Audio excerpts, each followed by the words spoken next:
थोड़ा से शब्दों में बताऊंगा कि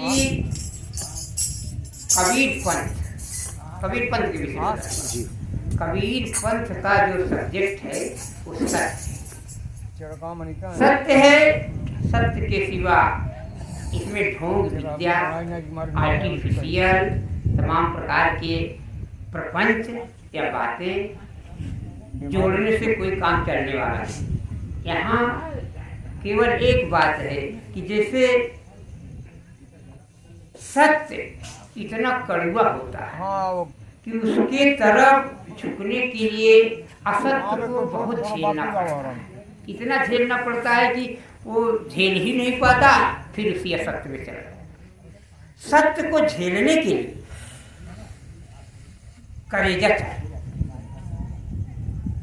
अगर कहा था ना कि बर्दाश्त करे की क्षमता, हम कहते खो दिखा दी धरती सहाय काट कूट बन रहा है, कटुक वचन साधु सहाय और से सहा न जाए। एक बात कह गई बात जाए मारे लगे। अगर एक शब्द भाई कह गई साँच तो सब लोग बड़े गुस्साए ना। और हम सब जब सुनी थे इतनी बार आसाराम, संत रामपाल, फलाना, भोले बाबा, ये सब जो सुनी थे हम सब यही हूँ, लेकिन करते तो इतनी बात भाई साहब साधु सही सका था।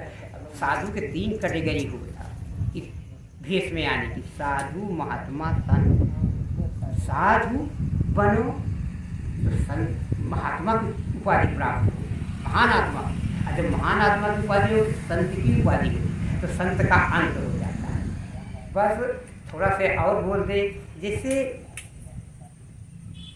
कबीर साहब की वाणी में हम कहते हैं कि सबकी वाणी अपनी अपनी जगह अच्छी है, परंतु जो सांच है उसको लेने में क्या हर्ज है हमारा। सबकी सुनो, कोई बात ये नहीं कर कि सबकी सुनो, सबकी सुनो, सब में महत्व है, परंतु जो सांच हो, जो प्रकाश हो, उसको लेना चाहिए। प्रकाश कहीं से मिल रहा हो, हम कहते हैं कहीं से मिल रहा हो, चाहे वो आध्यात्मिक जगत से हो चाहे भौतिक जगत से, अगर प्रकाश मिलता हो तो उस प्रकाश को लेना चाहिए। क्योंकि कबीर साहब के विषय में जब सब लोग, पूरा संसार कहता है, डॉक्टर रविन्द्रनाथ टैगोर कहता है, जो कवियों का प्रेसिडेंट था, डॉक्टर रविन्द्रनाथ टैगोर कवियों का प्रेसिडेंट है इंडिया में, फिर भी उसने कबीर साहब के हर शब्द को माना और कहा कि कबीर साहब एक सागर है, कबीर एक सागर है, और हम एक बूंद भी नहीं। जो बूंद हम क्या कहते हैं अपने उस सागर में मिला नहीं सकते। जैसे एक आम की खुशली होती है, उसको कई बार चाटा जाता है ना, उसी तरह से वाणी को भी कबीर साहब ने कहा, रविन्द्रनाथ टैगोर ने कहा कि जो वाणी कबीर साहब बोल रहे, उस वाणी को हम, उस झूठी वाणी को भी नहीं चाट पा रहे। कहने का मतलब उस पर मनन अमल नहीं कर पा रहे उस वाणी।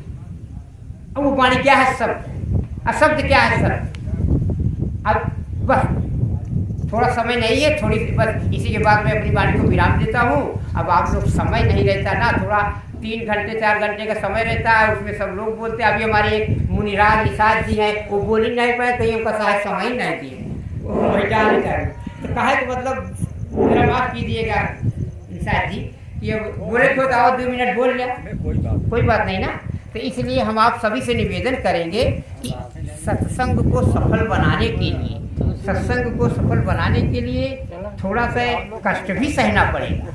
क्योंकि आश्रम, यह आश्रम आप लोगों का बैराग का आश्रम है, यहाँ कोई हमारी जन्मभूमि नहीं है साहब, ना यहाँ कोई हमारी देवियाँ बेटी है। एक देवी हमारी आती है